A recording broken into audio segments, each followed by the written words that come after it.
O mes de marzo reúne destacadas efemérides. Ademais do Día da Muller, o 8M, o 20 celebrase o Día Mundial da Poesía e o 27 o do Teatro.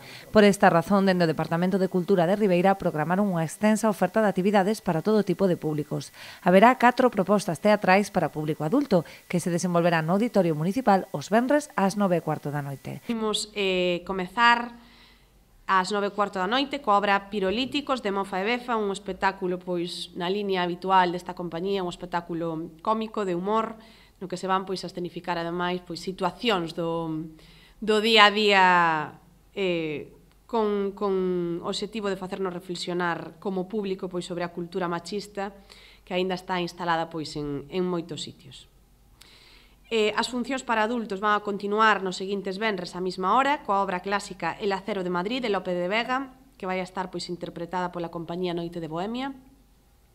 Vamos a ter tamén a Isabel Risco, que estivo pois aquí tamén este fin de semana presentando as Murgas e vai a estar coa obra Navid Aguel, que é pois a protagonista unha superheroína galega, eu creo que vai a gustar moito.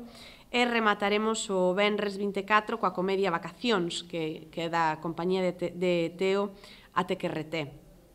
O público infantil e familiar poderá disfrutar o sábado día 4 dun concerto de Pablo Díaz no Centro Cultural Lustres Rivas.